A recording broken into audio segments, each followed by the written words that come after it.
নবীজি সাল্লাল্লাহু আলাইহি ওয়াসাল্লামের কাছে এসে বললেন, ইয়া রাসূলুল্লাহ, আমি সিরিয়ার জমিন থেকে অনেক দামি দামি মদ নিয়ে এসেছি। তার মধ্য থেকে সবচাইতে দামি এবং সবচাইতে উৎকৃষ্ট মদটাই আপনার জন্য হাদিয়া হিসেবে এনেছি। আল্লাহর রাসূল বলেন, কাইসান, তুমি হয়তো জানো না, ব্যবসার উদ্দেশ্যে সিরিয়ায় চলে গেছো। ইতিমধ্যে রব্বুল ইজ্জাতুল জালাল মদ পান করাকে চিরদিনের জন্য হারাম করে দিয়েছেন। হযরত কাইসান রাদিয়াল্লাহু তাআলা আনহু বলেন, ইয়া রাসূলুল্লাহ, যদি মদ পান করা হারাম হয় তাহলে এটা আমি বিক্রি করে দেই, তাইলে আমি এই মদ আর খাবো না, আপনাকেও দেব না, তাইলে এটা বিক্রি করে আমি টাকাগুলো নিয়ে আসি। আল্লাহর রাসূল বলেন, কাইসান, আল্লাহ পাক যেহেতু মদ পান করাকে হারাম করেছেন, এই মদ বিক্রি করাও হারাম করেছেন। নবীর সাহাবী তো সাহাবী, এজন্যই তো আল্লাহ পাক তাদের জন্য বলেছেন রাদিয়াল্লাহু আনহুম ওয়া রাদওয়ান। আল্লাহ পাক বলেছেন, আমি আল্লাহ তাদের উপর রাজি। সুবহানাল্লাহ। আল্লাহর নবী এই কথা বলতে দেরি হয়েছে, কাইসান, মদ পান করা যেমনি হারাম, মদ বিক্রি করাও হারাম। সিরিয়া থেকে কিনে আনা সবচাইতে দামি মদের বোতলটা আল্লাহর রাসূলের সামনে পা দিয়া সে ভেঙে মাটিতে ছড়ায়া দিয়েছে। আর জোরে বলেন সুবহানাল্লাহ। আপনারা নিজেদের প্রতিও যত্নবান হন, খেয়াল রাখেন। আপনাদের সন্তান সন্ততি যারা আছেন, ছেলে মেয়ে যারা আছে, তাদের প্রতিও খেয়াল রাখুন যে আমার সন্তানরা, আমার ছেলে মেয়েরা এই অবৈধ কোনো কিছু সেবন করে কিনা, অবৈধ কোনো কিছু কাজ করে কিনা। আজকে 99% ফ্যামিলির মধ্যে সন্তানরা কথা শোনে না, বাপ মার কথায় চলে না, নিজেদের মন মতো চলে। কি বলুন, আছে না নাই? কারণ এগুলো আমাদের দোষ। আমরা নিজেদের সন্তানদেরকে আমরা দিন শিখাই নাই। 1 নম্বর দোষ, দিন শিখাই নাই। 2 নম্বর, আদব শিখাই নাই। 3 নম্বরে, সামাজিকতা শিখাই নাই। বাস, আমার সন্তান আমার আদরের কলিজার টুকরা, তারে তার মন মতো ছেড়ে দিছি, সে তার মন মতো চইলা, এখন তার মতো সে গঠন হয়ে উঠছে। এখন বাবায় কিছু বললে বাবার গলায় গিয়ে ধরে, আছে না নাই? এই জন্য ভাই, অনুরোধ করে আপনাদেরকে বলছি, আপনার সন্তান কোথায় যাচ্ছে, আপনার সন্ততিরা কোথায় যাচ্ছে, নায়নাতিরা কোথায় যাচ্ছে, এগুলো সর্বক্ষণ খেয়াল রাখবেন। নিজেরাও এই ধরনের পাপ করবেন না, পরিবার পরিজনের কেউ যেন এই জঘন্যতম পাপে অংশগ্রহণ না করে সজাগ দৃষ্টি রাখতে হবে। নইলে প্রত্যেকটা সন্তানের জন্য পিতা মাতা দায়ী, প্রত্যেকটা সন্তানের জন্য পিতা মাতা দায়ী। হাদিসে এসেছে, আল্লাহ পাক 3 শ্রেণীর মানুষের জন্য আল্লাহর জান্নাতকে হারাম ঘোষণা করেছেন। নাউজুবিল্লাহ। তার মধ্যে 1 শ্রেণীর মানুষ হলো মুদমিনুল খামরি, মদ পানকারী। মদ পানকারীর জন্য আল্লাহ জান্নাত হারাম করেছেন। কোন মদ পানকারী আল্লাহর জান্নাতে যাবে না, কোন মদ পানকারী আল্লাহর জান্নাতে প্রবেশ করবে না। এজন্য এই জঘন্যতম এই মদ থেকে আমাদেরকে বের হয়ে আসতে হবে। আমাদের সন্তান সন্ততিদেরকে এই জঘন্যতম অপরাধ থেকে বাঁচাইতে হবে। কি বলুন, ঠিক কিনা? মদ পান করা যেমন হারাম, হাদিসে এসেছে মদ পান করা, মদ বিক্রি করা, মদ বহন করা, মদ তৈরি করা, এক কথায় এই মদের সাথে যারা জড়িত, মদের সাথে যারা সংশ্লিষ্ট আছে, সবার উপরে আল্লাহর লানত, নাউজুবিল্লাহ।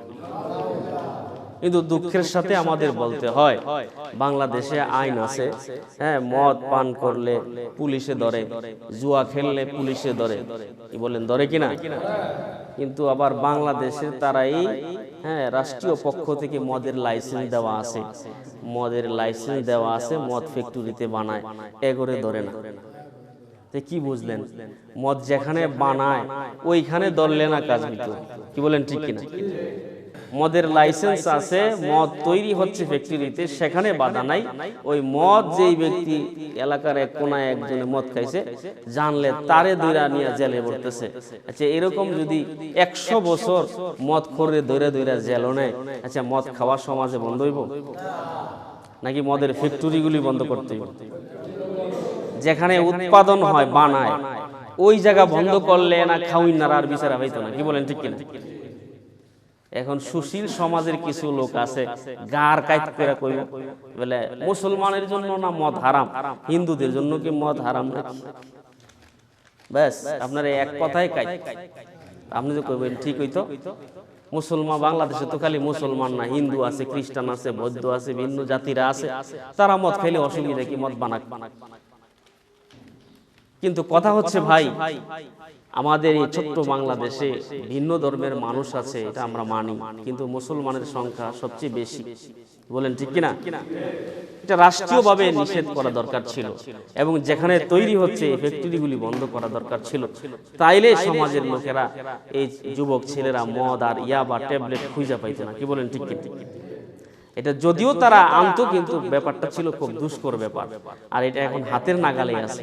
হাদিসে স্পষ্টই আল্লাহ রাসূল বলেছেন, আল্লাহ পাক 3 শ্রেণীর মানুষের জন্য জান্নাত হারাম করেছেন। তার মধ্যে প্রথম শ্রেণী হচ্ছে মদমিনুল খামরি, মদ পানকারী। তাহলে মদ বিক্রি করা, মদ বহন করা, মদ তৈরি করা, এক কথায় মদের সাথে যারা সংশ্লিষ্ট জড়িত সবার উপরে আল্লাহ লানত, নাউজুবিল্লাহ। মদ বিক্রি করাও হারাম। যে জিনিস খাওয়া হারাম, একটা নিয়ম উসুল মনে রাখবেন, যে জিনিস খাওয়া হারাম ওই জিনিস বিক্রি করাও হারাম। যেমন রাসূল আকরাম সাল্লাল্লাহু আলাইহি ওয়াসাল্লামের যুগে হযরত কাইসান রাদিয়াল্লাহু তাআলা আনহু তিনি মদের ব্যবসা করতেন। তো উনি জানতেন না যে মদ হারাম হয়ে গেছে। উনি সিরিয়াতে গেছেন, সিরিয়া থেকে অনেকগুলো মদ নিয়ে আসছেন। আসার পরে সবচেয়ে ভালো কোয়ালিটির যে মদ, ওই মদটা রাসূলের কাছে হাদিয়া হিসেবে নিয়ে আসছেন। নবীজি সাল্লাল্লাহু আলাইহি ওয়াসাল্লামের কাছে এসে বললেন, ইয়া রাসূলুল্লাহ, আমি সিরিয়ার জমিন থেকে অনেক দামি দামি মদ নিয়ে এসেছি, তার মধ্য থেকে সবচাইতে দামি এবং সবচাইতে উৎকৃষ্ট মদটাই আপনার জন্য হাদিয়া হিসেবে এনেছি। আল্লাহর রাসূল বলেন, কাইসান, তুমি হয়তো জানো না, ব্যবসার উদ্দেশ্যে সিরিয়ায় চলে গেছো, ইতিমধ্যে রব্বুল ইজ্জাতুল জালাল মদ পান করাকে চিরদিনের জন্য হারাম করে দিয়েছেন। হযরত কাইসান রাদিয়াল্লাহু তাআলা আনহু বলেন, ইয়া রাসূলুল্লাহ, যদি মদ পান করা হারাম হয় তাহলে এটা আমি বিক্রি করে দেই, তাহলে আমি এই মদ আর খাবো না, আপনাকেও দিব না, তাহলে এটা বিক্রি করে আমি টাকাগুলো নিয়ে আসি। আল্লাহর রাসূল বলেন, কাইসান, আল্লাহ পাক যেহেতু মদ পান করাকে হারাম করেছেন, এই মদ বিক্রি করাও হারাম করেছেন। নবীর সাহাবী তো সাহাবী, এজন্যই তো আল্লাহ পাক তাদের জন্য বলেছেন রাদিয়াল্লাহু আনহুম ওয়া রাদওয়ান। আল্লাহ পাক বলেছেন, আমি আল্লাহ তাদের উপর রাজি। সুবহানাল্লাহ। আল্লাহ নবী এই কথা বলতে দেরি হয়েছে, কাইসান, মদ পান করা যেমনি হারাম, মদ বিক্রি করাও হারাম। সিরিয়া থেকে কিনে আনা সবচাইতে দামি মদের বোতলটা আল্লাহর রাসূলের সামনে পা দিয়া সে ভেঙে মাটিতে ছড়ায়া দিয়েছে।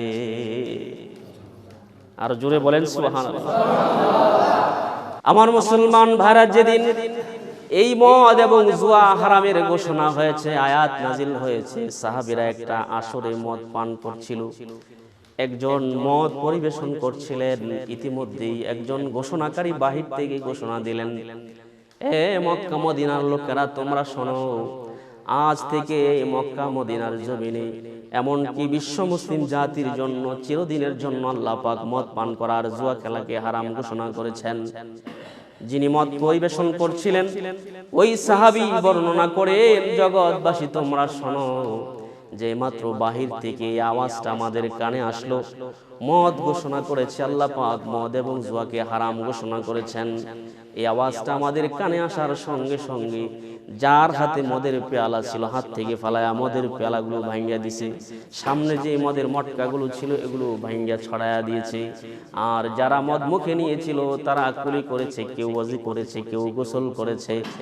এমনকি সর্বশেষে আমরা নবীজি সাল্লাল্লাহু আলাইহি ওয়াসাল্লামের চাচাতো বোন রাসূল আকরাম সাল্লাল্লাহু আলাইহি ওয়াসাল্লামের চাচাতো বোনের কাছ থেকে আমরা সুগন্ধি ব্যবহার করে মসজিদে চলে গেছি নামাজের জন্য। সুবহানাল্লাহ। দেখুন, কোরআনের একটা আদেশ সাহাবায়ে কেরাম শোনার সঙ্গে সঙ্গে তারা আমল করেছে, আর আমরা 70-60 বছর যাবৎ শুনতেছি, অদ্যবধি পর্যন্ত বিষয়টাকে আমলে নেই না। খালি শুনতে আসি, কি বলেন ঠিক কিনা? ভালো করে বুঝতে হবে এবং মানতে হবে। যে ব্যক্তি শুনবে আর মানবে ওই ব্যক্তি কামিয়াব হবে। যখন আয়াতের শেষ অংশে এসেছে ফান্তাহুন, তোমরা তা থেকে বিরত থাকো, তখন ওমর রাদিয়াল্লাহু তাআলা আনহু সে জায়গায় উপস্থিত ছিলেন। তিনি বলেন ইনতাহাইনা, আজ থেকে ওয়াদা করলাম, জীবনের শেষবারের মতো আজ থেকে ওয়াদা করলাম, আর জীবনে এই জঘন্যতম কাজে আমরা অংশগ্রহণ করব না। সুবহানাল্লাহ। কিন্তু আমরা কি করি? আমরা এক কান দিয়ে শুনি আর এক কান দিয়ে বের করে দিই, কি বলুন ঠিক কিনা? এজন্য রাসূল আকরাম সাল্লাল্লাহু আলাইহি ওয়াসাল্লামের যুগ থেকে শুরু করে সাহাবায়ে কেরামের যুগ ছিল সোনালী যুগ। সাহাবায়ে কেরাম অন্য মানুষকে ওয়াজ নসিহত করতেন। যেমন হযরত ওসমান গনি রাদিয়াল্লাহু তাআলা আনহু সাহাবীদেরকে উদ্দেশ্য করে বলছিলেন, ও সাহাবীরা শোনো, তোমাদের পূর্ব যুগে এমন একজন লোক ছিল, যেই লোকটা বড় আবেদ ছিল, ইবাদত গুজার ছিল, কিন্তু তার ইবাদত বন্দেগী আর তার রূপ লাবণ্য দেখে অন্য একটা মহিলা আকৃষ্ট হয়ে পড়েছে। ওই মহিলা তার কুচরিতার্থ করার জন্য এই আবেদকে তার কামলা বেটি দিয়া ডাইকা নিছে। এই আবেদ যখন তার ঘরের ভিতরে ঢুকছে, বাহির থেকে দরজা লক করে দিছে, বন্ধ করে দিছে। আবেদ ব্যক্তি ঘরের ভিতরে ঢুকার পরেই দেখতে পাচ্ছে যে একটা সুন্দরী মহিলা ঘরের ভিতরে আছে। ওই মহিলাটা বলছে, এই আল্লাহর বান্দা, আমি তোমাকে এনেছি আমার চাহিদা পূর্ণ করবার জন্য, তবে তুমি যদি রাজি না হও তাহলে তোমার জন্য আরো দুইটা অপশন আছে। এই যে দেখতে পাচ্ছ এখানে একটা মদের বোতল রাখা আছে, হয়তো তুমি মদ পান করবা, আর নাইলে আমার পাশে একটা শিশু বাচ্চা আছে, এই বাচ্চাটাকে খুন করবা, আর নাইলে আমার সাথে জিনা করবা। আবেদ ব্যক্তি চিন্তা করছে, জিনা করাও মহাপাপ, মানুষ খুন করাও মহাপাপ, কি বলেন ঠিক কিনা? মদ পান করা কবিরা গুনাহ। এটা যেহেতু ওই দুইটা থেকে একটু ছোট ছোট মনে হয়, যাই হোক, মদ পান করে আমি এখান থেকে ছাড়া পাই। এই আবেদ ব্যক্তি মনে করেছে মদ পান করলে সব সমাধান হয়ে যাবে। এই লোকটা যখন মদ পান করছে, মদ পান করার পরে তার মাথা ঠিক আছে, মাথা নষ্ট হয়ে গেছে। এবার মাতাল বেহুশ অবস্থায় সে বাচ্চাটাকে গলা টিপে হত্যা করেছে। প্রথম মদ পান করছে, তারপরে বাচ্চাটাকে হত্যা করছে, তারপরে সেই মহিলার সাথে জিনায় লিপ্ত হয়েছে। সাহাবী হযরত ওসমান রাদিয়াল্লাহু তাআলা আনহু বলেন, গুনাহের মূল উৎস হচ্ছে মদ পান করা। বলুন নাউজুবিল্লাহ। সব গুনাহের মূল মাথা হচ্ছে মদ পান করা। সে মদ পান কইরা বাচ্চাটাকেও খুন করছে, সে জিনায়ও লিপ্ত হয়েছে। এজন্য আমাদের উচিত এই জঘন্যতম পাপ না করা। আর কেউ যদি এগুলো করে থাকেন, আজকে থেকে তওবা করে নেন, জীবনে আর এমন করব না। যুবক ভাইরা যারা আছেন, ভবিষ্যতে এরকম জঘন্যতম মদ খাবেন না, জুয়া খেলবেন না, আপনারা নিয়ত করে ফেলেন। দেখুন আল্লাহ পাক আপনার জীবনকে চমকায় দিবে, কি বলুন ঠিক কিনা? যদি মদ আর জুয়ায় আসক্ত হয়ে যান, নিজের জীবনও বরবাদ করলেন, আর পরিবারকেও আপনি অতিষ্ঠ করে তুলবেন। দেখা গেছে যে আপনার জন্য আপনার পুরা পরিবার সব সময় টেনশন ফিল করবে, সব সময় পেরেশানিতে থাকবে, কি বলুন ঠিক কিনা? এক তো আল্লাহর পক্ষে আপনি কঠিন দাগী একজন আসামি। আল্লাহর রাসূল বলেছেন, সালাসাতুন ক্বাদ হারামাল্লাহু আলাইহিমুল জান্নাহ, আল্লাহ পাক তিন শ্রেণীর মানুষের জন্য জান্নাত হারাম ঘোষণা করেছেন। তার মধ্যে একজন হচ্ছে মুদমিনুল খামরি, মদ পানকারী। দুই নম্বরে হচ্ছে ওয়াল আকু, পিতামাতার অবাধ্য সন্তান। সমাজে আছে না নাই? পিতামাতার অবাধ্য সন্তানের জন্য আল্লাহ জান্নাতকে হারাম ঘোষণা করেছেন। পিতামাতার অবাধ্যতা কি বলবো? আপনি আপনার সন্তানকে যে আদর যত্ন দিয়ে লালন পালন করেন, আপনার বাবা মাও আপনাকে এই আদর যত্ন দিয়ে লালন পালন করছে, কি বলুন ঠিক কিনা? আপনার বাবা মা সেই 50 বছর আগে, 20 বছরের আগে ভাঙ্গা ঘরে থাকে, আর আপনি ভালো বিছানায়, ভালো ঘরে আরাম এসে থাকেন। বৃষ্টি আসলে আপনার বাবার ঘরে বিছানায় পানি পড়ে, বাবা মারে কষ্ট দিচ্ছেন, তারপরে বাবা মা মনে করে আমার ছেলে ভালো থাকুক, আমার ছেলের বদনাম মানুষের কাছে বইলে আমার লাভ নাই। এত কষ্ট দেওয়ার পরেও সন্তানের মনে কষ্ট না যাক, সন্তান সমাজে অপমানিত না হোক, সন্তান সমাজের মানুষের কাছে হেয় প্রতিপন্ন না হোক, বাবা সব সময় চিন্তা করে, মা সব সময় চিন্তা করে, কি বলুন ঠিক কিনা? যারা বয়সকালে বৃদ্ধ হয়ে গেছেন, মা বাবা আছেন, সন্তানরা এমন আচরণ করেন, করার পরে মুখ খুলে বাইরে বলেন না, সন্তানদের যাতে লজ্জা না হয়, কি বলেন ঠিক কিনা? তো কেন বলতেছে না সন্তান? আপনারা যারা আছেন, আপনাদেরকে অনুরোধ, বাবা মারে কষ্ট দিয়েন না, মনে করেন না যে বাপ মায়ে বলতেছে না, মনে হয় ভালোই আছে।